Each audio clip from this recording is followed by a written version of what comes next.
Hello दोस्तों, examination classes में आपका स्वागत है। आज मैं आप लोगों के लिए बीटेट एस्टेट कंप्यूटर साइंस में दोस्तों internet technology and protocols topic को डिस्कस करने जा रहा हूं। दोस्तों आज हम इंटरनेट एक्सटर्नेट एक सब के बारे में डिस्कस करेंगे। दोस्तों हमारे पास समय बहुत कम है। आप जानते हैं कि बीपीएससी टीआरई 4.0 फरवरी के मंथ में इसका एडवर्टाइजमेंट आना है और उसके जस्ट दोस्तों 1 या 2 महीने में ही आपका पेपर ले लिया जाएगा और उससे पहले दोस्तों बीटेट होगा और जो कंप्यूटर की एलिजिबिलिटी देता है। ठीक है, ध्यान रखिएगा, बीटेट एस्टेट होगा तो इसके लिए तो और भी कम समय है क्योंकि इसका नोटिफिकेशन आपको जनवरी में ही देखने को मिलेगा। ठीक है, तो उसके रिगार्डिंग में जो है ये सब बातों को ध्यान में रखते हुए दोस्तों जहां से भी जो अच्छा मैटर मिलेगा मैं वहां से आपके सामने ले आके प्रस्तुत कर दूंगा। तो दोस्तों मेरे पास ये टॉपर्स नोट की बुक थी, इसमें ये अच्छा मुझे लगा, ये इसका कंटेंट थोड़ा अच्छा लगा, इसलिए मैं आज से इस बुक को रिफर करके आपको मैं पूरा का पूरा थ्योरेटिकल कंप्लीट करा देता हूं। आइए दोस्तों समझते हैं। देखिए यहाँ पे introduction of internet technology and protocol, ये मेरा टॉपिक है जो दोस्तों टॉपर्स नोट की बुक का है। ठीक है, तो पहले हम इंटरनेट को डिस्कस करेंगे, इसके बाद 1 बाय 1 सबको। देखिए इसमें दोस्तों जितना हमें चाहिए बस उतना ही कंटेंट लिखा है, इसलिए ये अच्छा है। सबसे बड़ी बात यह है कि ये अच्छा है। ठीक है, तो देखिए ये बेसिकली दोस्तों ये हिंदी मीडियम वाले लड़कों के लिए बहुत ही अच्छा है, इंग्लिश मीडियम वाले भी इसे देखें उनके लिए भी बहुत अच्छा होगा।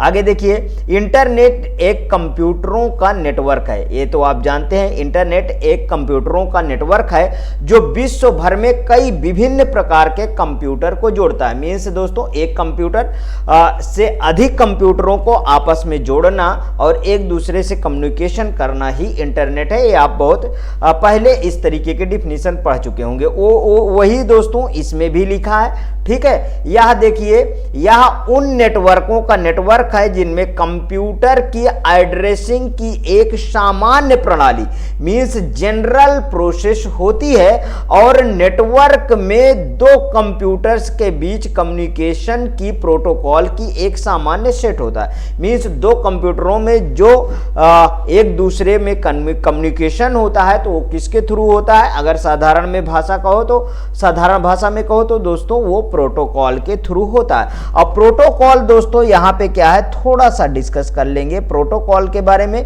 प्रोटोकॉल प्रोटोकॉल दोस्तों सेट ऑफ रूल। अब हम नेटवर्क में पढ़ रहे हैं तो set of rule on network, ये है दोस्तों प्रोटोकॉल। समझ में आया? देखिए इंटरनेट शब्द इंटरकनेक्टेड नेटवर्क शब्द से मिलकर बना होता है। इंटरनेट को दुनिया का सबसे बड़ा नेटवर्क कहा जाता है क्योंकि ये पूरे विश्व में व्याप्त है। ठीक है, आगे देखिए जितना जरूरत है वही मैं डिस्कस करूंगा, जो आप जानते हैं उसको मैं डिस्कस नहीं करूंगा। ठीक है, उस अकॉर्डिंग में पढ़ाऊंगा। देख लीजिए दोस्तों ये वाला पॉइंट आप देख लीजिएगा। ठीक है, आगे देखिए इंटरनेट पे उपलब्ध डाटा प्रोटोकॉल द्वारा नियंत्रित किया जाता है। किसके द्वारा दोस्तों? बिल्कुल आपने सही सुना है, किसके द्वारा?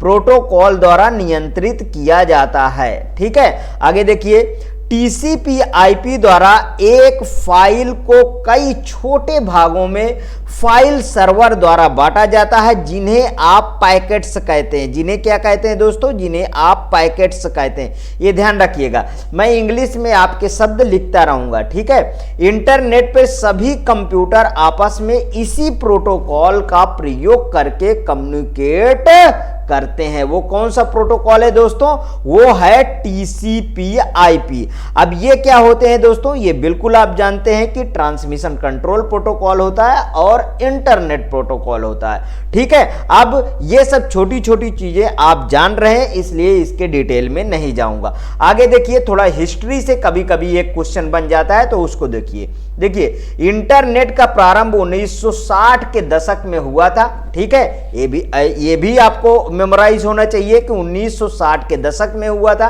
ठीक, जब अमेरिका के रक्षा विभाग ने मूलतः वैज्ञानिक प्रयोगों तथा अनुसंधान कार्यों के लिए इसका विकास किया।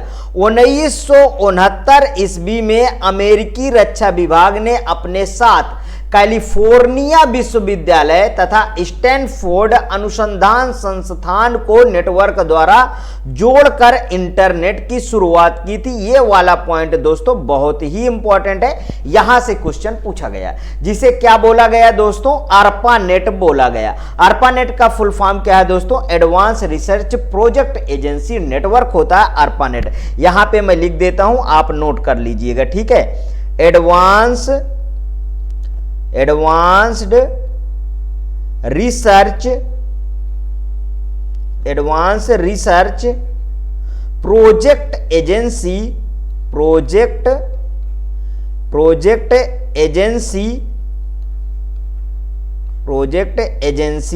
नेटवर्क होता है, ठीक। अब देखिए यहां छोटे छोटे वर्डों में मैं लिख दिया हूं, ठीक है। अब इसको आगे देखिए दोस्तों, इस नेटवर्क को क्या कहते हैं, ARPANET नाम दिया गया है। प्रारंभ में इसका उपयोग केवल रक्षा संबंधी आवश्यकताओं के लिए किया गया, किंतु बाद में विभिन्न संस्थानों व विश्वविद्यालयों को भी इस नेटवर्क से जोड़ दिया गया। समझ में आया। इसमें से दो क्वेश्चन आते हैं दोस्तों कि इसका प्रारंभ कब हुआ था, 1960 में हुआ था, लेकिन इसकी खोज कब हुई थी तो 1969 आएगा। दोनों में अंतर अच्छी तरीके से समझ लेना। ये वाला क्वेश्चन आपका पेड क्वेश्चन है जो रखा हुआ मिलता है, ठीक है। इसके बाद देखिए थोड़ी सी हिस्ट्री देख लीजिए। 1979 में ब्रिटिश डाकघर ने पहला अंतरराष्ट्रीय कंप्यूटर नेटवर्क बनाकर इंटरनेट की एक नई प्रौद्योगिकी का प्रारंभ कर दिया गया था, ठीक है। 1986 में अमेरिका के नेशनल साइंस फाउंडेशन मींस जिसे आप NSF कहते हैं, NSF नेट नाम का एक नेटवर्क विकसित किया। बाद में इसे भी ARPANET से जोड़ दिया गया। NSF आज भी इंटरनेट में एक बैकबोन नेटवर्क का कार्य करता है। बैकबोन क्या होता है दोस्तों, रीढ़ की हड्डी, समझ में आया, मतलब कि मिडिल पार्ट, ठीक, जिससे कि पूरा नेटवर्क जुड़ा हुआ। आगे देखिए 1989 ईस्वी में, देखिए ये एक क्वेश्चन यहां मैंने बताया, दूसरा क्वेश्चन यहां से आपको आया। जहां जहां से क्वेश्चन आपके आए हुए हैं, जहां से आ सकते हैं, वो भी मैं डिस्कस करता रहूंगा। यहां पे देखिए 1989 में ब्रिटिश वैज्ञानिक टिम बर्नल ली, सबसे पहला बार तो ये आता है दोस्तों कि टिम बर्नल ली ने किसकी खोज की थी, या तो WW की खोज कौन किए थे, WW की खोज कब किए थे। तीन क्वेश्चन, कितने क्वेश्चन दोस्तों, तीन क्वेश्चन, 1 2 3, तीनों क्वेश्चन रट लीजिए, ठीक है। टिम बर्नर्स ली ने इंटरनेट पर संचार को सरल बनाने के लिए वर्ल्ड वाइड वेब मतलब WWW का आविष्कार किया था। इंटरनेट के इतिहास में यह एक क्रांतिकारी खोज थी दोस्तों। 20 दिसंबर 1990 को उन्होंने दुनिया की पहली वेबसाइट लाइव की थी, ध्यान रखिएगा, और 6 अगस्त 1991 को इस वेबसाइट को दुनिया भर के लोगों ने देखा था। तो आपको आ जाए सबसे पहले कि 1989 में ब्रिटिश वैज्ञानिक टिम बर्नर ली क्या इंटरनेट की खोज किए थे, बिल्कुल ठीक है, ठीक समझिए। और कहीं कहीं पे यदि 89 नहीं है और 90 भी आ जाता है तो आपको 90 लगाना है दोस्तों, ये बात को भी ध्यान रखिएगा। अब देखिए ये वाला टर्म आप स्वयं देख लीजिएगा, इंटरनेट के लाभ, ठीक है, इंटरनेट के लाभ, इंटरनेट से क्या हानियां है, ये वाला टर्म आप वीडियो रोक के देख लीजिएगा, आपको साफ साफ दिख जाएगा। मैं आगे बढ़ता हूं, ठीक। मेरे पढ़ाने का तरीका आप समझ गए हैं। जितना कंटेंट आपके लिए इंपॉर्टेंट है वो मैं डिस्कस करूंगा, ठीक है, जहां से क्वेश्चन आने हैं, ध्यान रखिएगा। अब देखिए वर्किंग ऑफ इंटरनेट को देख लीजिए। यहां पे वर्किंग ऑफ इंटरनेट पूरा का पूरा दोस्तों, पूरा कोर्स कंप्लीट कराऊंगा, पूरी फ्री में मैं फ्री में पूरा का पूरा वीडियो दूंगा, ये ध्यान रखिएगा। इंटरनेट से जुड़ने के लिए हमें इंटरनेट सेवा प्रदाता मींस ISP, ध्यान रखिएगा, ISP की आवश्यकता होती है। अब सबसे इसमें पहला क्वेश्चन यहां से बन जाता है कि क्या इंटरनेट से जुड़ने के लिए हमें आईएसपी की जरूरत होती है? बिल्कुल करेक्ट। ठीक है, जो हमें इंटरनेट से जुड़ने के विभिन्न तरीके जैसे dial up cable, fibre optics या वाईफाई आदि प्रदान करते हैं। समझ में आया? यूजर को इंटरनेट सेवाएं देने के लिए सामान्यतः दो प्रकार के कनेक्शन मिलते हैं। कौन कौन से कनेक्शन मिलते हैं? पहला तो डायल अप कनेक्शन मिलता है, दूसरा डायरेक्ट कनेक्शन मिलता है। तो डायल अप पहले देख लीजिए। इसमें यूजर को अपने कंप्यूटर से अपने ISP means internet service provider का एक विशेष नंबर डायल करना पड़ता है। आईएसपी से संपर्क जुड़ते ही यूजर इंटरनेट से जुड़ जाता है। मींस किससे जुड़ते ही? आईएसपी से जुड़ते ही यूजर इंटरनेट से जुड़ जाता है। ध्यान रखिएगा, डायल अप एक अस्थायी कनेक्शन होता है। मींस कि दोस्तों ये एक टेम्पोररी कनेक्शन होता है। ध्यान रखिएगा, ये एक टेम्पोररी कनेक्शन होता है, क्योंकि कनेक्शन इस्टेब्लिश करने के लिए डायल करना होता है। दूसरा है दोस्तों डायरेक्ट कनेक्शन। इसमें ये सब की जरूरत नहीं होती। ध्यान रखिए, आगे देखिए। इसमें यूजर आईएसपी से सीधे एक केबल या डेडिकेटेड फोन लाइन से जुड़ा होता है। अधिक स्पीड के लिए लीज लाइन काम में ली जाती है। अधिक स्पीड के लिए कौन सी काम में ली जाती है दोस्तों? लीज लाइन काम में ली जाती है। अब देखिए इंटरनेट आप समझ चुके हैं, ठीक है। अब इंट्रानेट समझते हैं। दोनों में बहुत बार क्वेश्चन आए। इंटरनेट समझते हैं। देखिए, एक संगठन क्या है दोस्तों? ऑर्गेनाइजेशन। ठीक है, इंग्लिश बोलता रहूंगा बीच बीच में। एक संगठन के भीतर निजी कंप्यूटर नेटवर्कों का समूह इंट्रानेट कहलाता है। ठीक है, निजी कंप्यूटरों का समूह इंट्रानेट कहलाता है। यहीं पे एग्जांपल में समझ लीजिए, जैसे बैंक का नेटवर्क होता है।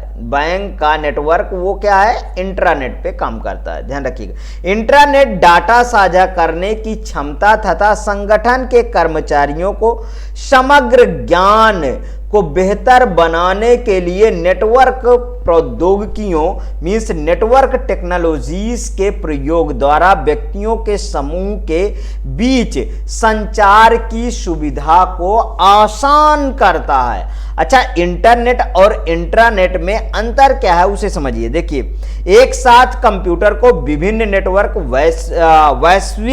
वैश्विक नेटवर्क पर लिंक करता है। यहां इंटरनेट क्या है? स्थानीय और निजी संगठनों कंपनियों के स्वामित्व में होता है। अब यहां पे देखिए दूसरा पॉइंट क्या है? एकाधिकार उपयोगकर्ताओं का समर्थन करता है। एकाधिक उपयोगकर्ताओं का समर्थन करता है। ये उपयोगकर्ता इसमें सीमित होते हैं दोस्तों। असुरक्षित, संरक्षित नहीं है, या संरक्षित और सुरक्षित होता है। या अधिक ट्रैफिक वाला एक सार्वजनिक नेटवर्क है, या एक निजी नेटवर्क और ट्रैफिक कम है इसमें। ठीक है, अनलिमिटेड डाटा ट्रांसफर कर सकते हो इसमें सीमित डाटा ट्रांसफर आप कर सकते हो। किसमें? इंटरनेट में। ठीक है, व्यापक रूप से पहुंच है और उपयोग किया जा सकता है। इसमें कंपनी या संगठन के कर्मचारी या व्यवस्थापक जिनके पास लॉगिन विवरण तक पहुंच है, वे ही इसका उपयोग कर सकते हैं। यहां पे देखिए लास्ट में, अधिक डाटा या जानकारी तक पहुंच या प्राप्त किया जा सकता है। इंट्रानेट पे ऐसा कुछ नहीं होता दोस्तों। इंट्रानेट पे पहुंच योग्य डाटा या जानकारी कंपनी के रिकॉर्ड या विवरण तक सीमित या विशिष्ट होती है। ध्यान रखिएगा। अब दोस्तों एक्स्ट्रानेट के बारे में समझते हैं। ध्यान रखिएगा, अब किसकी बारी है? एक्स्ट्रानेट के। देखिए, एक्स्ट्रानेट एक निजी नेटवर्क है जो सुरक्षित रूप से मींस विक्रेताओं मतलब वेंडर्स, भागीदारों, पार्टनर्स, ठीक है, ग्राहकों, कंज्यूमर्स या अन्य व्यवसायों के साथ व्यापार की जानकारी साझा करने के लिए इंटरनेट टेक्नोलॉजीज तथा पब्लिक टेलीकम्युनिकेशन सिस्टम का उपयोग करता है, उसे बोलते हैं एक्स्ट्रानेट। एक्स्ट्रानेट को एक संगठन के इंट्रानेट के रूप में भी देखा जा सकता है, जो संगठन से बाहर के उपयोगकर्ताओं के लिए बढ़ा दिया गया है। समझ में आया? इतनी चीजें यदि समझ में आए दोस्तों, तो इसी तरीके पूरा का पूरा वीडियो आपको मिलता रहेगा और आप अच्छी तरीके से अपना थ्योरी पोर्शन कंप्लीट कर लेंगे। उसके बाद मैं ऑब्जेक्टिव तो मतलब लाता ही रहूंगा। आगे देखिए, अब देखिए इंटरनेट कनेक्शन। इंटरनेट कनेक्शन के लिए क्या जरूरी है और क्या क्या होता है, यहां से क्वेश्चन बने हैं। ठीक है, आपके जहां से क्वेश्चन बनते हैं वहां से बता देता हूं, क्योंकि इसमें आईएसपी तो बहुत बार पूछा गया है, इंटरनेट सर्विस प्रोवाइडर। देखिए यहां पे इंटरनेट एक्सेस करने के लिए एक इंटरनेट कनेक्शन और एक वेब ब्राउजर की आवश्यकता होती है। क्या क्या दोस्तों? इंटरनेट कनेक्शन और वेब ब्राउजर की आवश्यकता होती है। वेब ब्राउजर कौन कौन इस समय चल रहे हैं? इस समय तो एक बहुत अच्छा माइक्रोसॉफ्ट का एज चल रहा है ना, और क्रोम चल ही रहा है, ठीक है। और दूसरा जो है मोजिला फायरफॉक्स होता है, ये भी आप जानते हैं क्या होता है दोस्तों, मोजिला फायरफॉक्स होता है।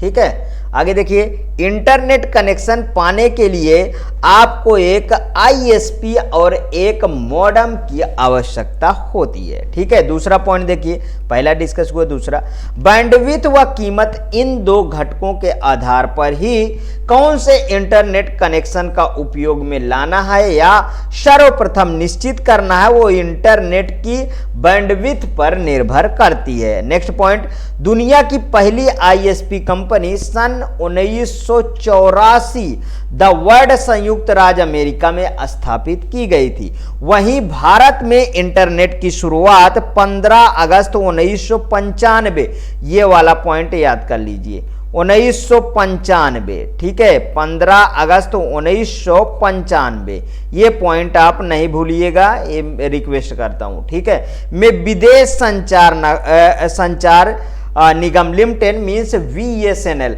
अब इसी का नाम है दोस्तों बीएसएनएल, भारत संचार। ठीक है, भारत संचार निगम लिमिटेड है इसका, ठीक है, द्वारा हुई थी, इसी का अपडेटेड रूप है। इंटरनेट एक्सेस के लिए कुछ इंटरनेट कनेक्शन इस प्रकार हैं, जैसे समझिए, जैसे डायल अप कनेक्शन एक होता है। ठीक है, ये भी क्वेश्चन पूछा गया। देखिए, डायल अप पूर्व उपस्थित टेलीफोन लाइन की सहायता से इंटरनेट से जुड़ने का एक माध्यम है। ठीक है, क्या मैंने बोला?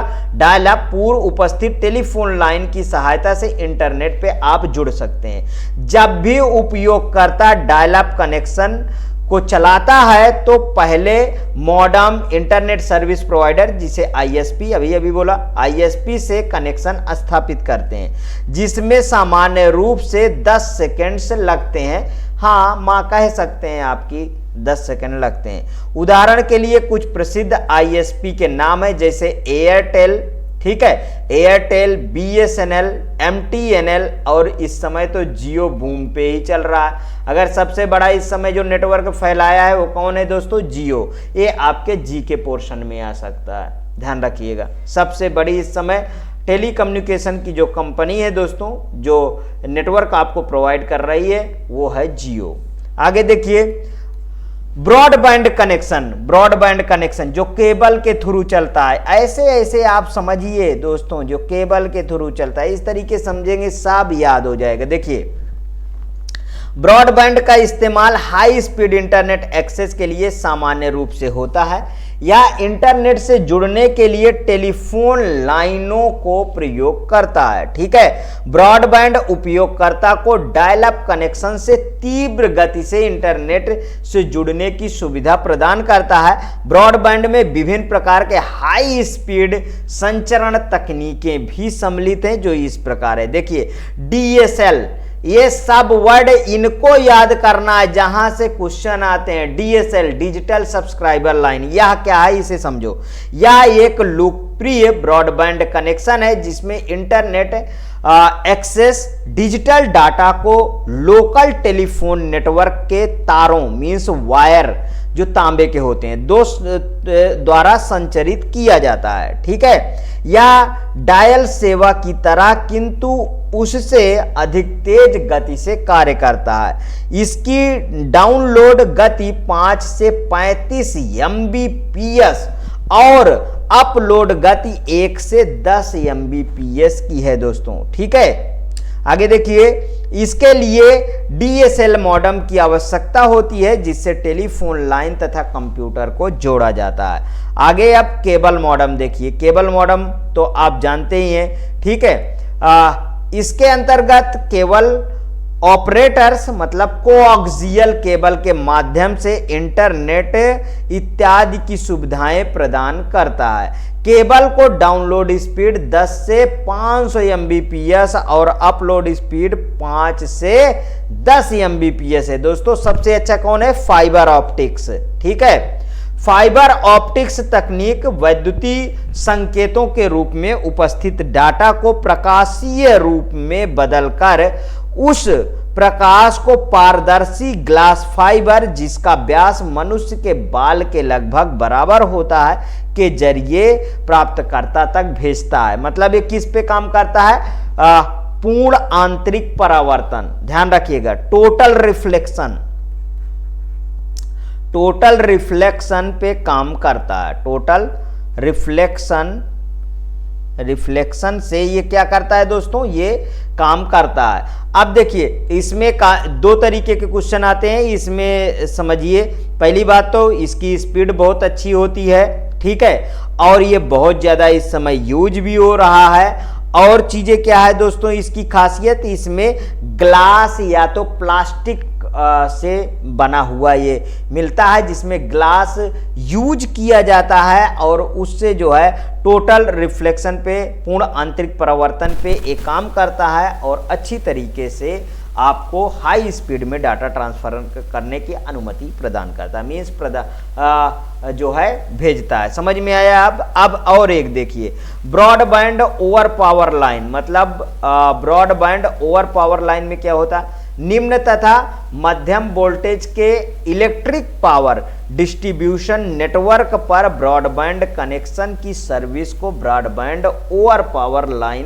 कहते हैं। यह उन क्षेत्रों के लिए प्रयुक्त है जहां एक पावर लाइन के अलावा कोई और माध्यम उपलब्ध नहीं होता, जैसे ग्रामीण क्षेत्र इत्यादि में इसका प्रयोग होता है। अब आ जाइए दोस्तों वायरलेस कनेक्शन। वायरलेस ब्रॉडबैंड ग्राहकों के स्थान पे देखिए, वाईफाई का आप नाम समझे, वाईफाई का नाम जानते हैं। इसका फुल फॉर्म क्या होता है? Wireless Fidelity. ठीक है, ये वायरलेस एक कनेक्शन होता है। ठीक, समझ में आया? ये में एक लिमिटेड रेंज के लिए होता है वाईफाई। ये देखिए आगे है, जिसमें एक पर्टिकुलर एरिया, एक लिमिटेड एरिया में हम वायरलेस कनेक्शन के द्वारा अपना मोबाइल या लैपटॉप को कनेक्ट करके चला सकते हैं। समझ में आया? वो होता है वायरलेस कनेक्शन। इसमें बहुत ज़्यादा डिटेल की ज़रूरत नहीं है। आगे देखिए, वायरलेस कनेक्शन, यहाँ पे इसकी रेंज देख लीजिए। इस तरह के एक एक्सेस पॉइंट की रेंज घर के लगभग 20 मीटर या 66 फीट तक घर के बाहर थोड़ी से ज़्यादा होती है। इस तरीके आप काम कर सकते हैं। अब इस तरीके में इसलिए इसको मैं बहुत ज़्यादा डिस्कस नहीं किया, क्यों? क्योंकि इसको आप जानते हैं, आप वीडियो रोक के इसे आसानी से समझ सकते हैं। आगे देखिए, जो आपको डिस्कस है, वाई मैक्स का फुल फॉर्म आता है दोस्तों, world wide interoperability for the microwave access. इसका फुल फॉर्म आप याद कर लीजिएगा, फुल फॉर्म बहुत बार इसका पूछा गया है। जिसका फुल फॉर्म आता है, फुल फॉर्म बता देता हूं। ठीक है, वाईमैक्स सिस्टम आवासीय तथा एंटरप्राइजेस ग्राहकों के इंटरनेट की सेवाएं प्रदान करने के लिए बनाई गई है। यह वायरलेस मैक्स तकनीक पे आधारित होता है। ठीक दोस्तों, इस तरीके के कंटेंट से आपका पूरा का पूरा मैटर तैयार होगा। समझ में आया? नहीं कि थोड़ा सा डिस्कस करो और उसके बाद इधर उधर की बातें करो, नहीं दोस्तों, आपको बहुत पढ़ना है। मैं अच्छी तरीके से जानता हूं, क्योंकि इस एग्जाम को निकालने के लिए, देखिए B.TET को निकालने के लिए पूरा सिलेबस, जैसे 150 क्वेश्चन होंगे तो पूरा का पूरा 100 क्वेश्चन जो है कंप्यूटर का आएगा। तो उसके लिए अच्छे मैटर से पढ़ना पड़ेगा, तभी पूरा एग्जाम फाइट होगा, ये ध्यान रखिएगा। और जब TRE 4.0 होगा उसमें भी दोस्तों 80 नंबर तो कंप्यूटर ही रहेगा। ठीक है, तो यहाँ पे देखिए आप आगे, वाईमैक्स मुख्यतः बड़ी दूरियों या ज़्यादा उपयोगकर्ता के लिए वाईफाई की भांति ही किंतु उससे भी ज़्यादा गति इंटरनेट सुविधा प्रदान करने के लिए प्रयुक्त होगा। वाईमैक्स फोरम ने बनाया था। ठीक है, इसकी स्थापना जून 2001 में हुई थी। मोबाइल वायरलेस ब्रॉडबैंड सर्विसेज, इसको थोड़ा समझिए। ब्रॉडबैंड सेवाएं मोबाइल व टेलीफोन सर्विस प्रोवाइडर से भी उपलब्ध है। इस प्रकार की सेवाएं सामान्य रूप से मोबाइल ग्राहकों के लिए उचित है। इससे प्राप्त होने वाली स्पीड बहुत कम होती है, ध्यान रखिएगा। अब सैटेलाइट बहुत ही इंपॉर्टेंट, वेरी मोस्ट इंपॉर्टेंट है सैटेलाइट। देखिए, जहां इंटरनेट कनेक्शन की पहुंच ना हो, ऐसे क्षेत्रों में सैटेलाइट के द्वारा इंटरनेट का उपयोग कर सकते हैं। सैटेलाइट 12 से 100 Mbps सैटेलाइट टेलीफोन या टेलीविज़न सेवाओं के लिए आवश्यक लिंक को उपलब्ध कराते हैं। इसके साथ ब्रॉडबैंड सेवाओं में भी इसकी महत्वपूर्ण भूमिका है। ये रहा दोस्तों आज का पहला जो है क्लास इस बुक के अकॉर्डिंग, टॉपर्स नोट के अकॉर्डिंग। यदि अच्छा लगे तो प्लीज़ और प्लीज़ मेरे एग्जामिनेशन चैनल को आप सब्सक्राइब कर लीजिए, मेरा वीडियो लाइक करिए, ज़्यादा से ज़्यादा दोस्तों में शेयर करिए। हाँ, अपनी प्रतिक्रिया कमेंट बॉक्स में ज़रूर प्रस्तुत कीजिए, जिससे कि मैं हर एक दिन आपको इसी तरीके का वीडियो प्रोवाइड करूं। जैसे आप कमेंट देंगे उस तरीके में फिर इसको आगे बढ़ाऊंगा। ठीक है दोस्तों, ओके दोस्तों, थैंक यू।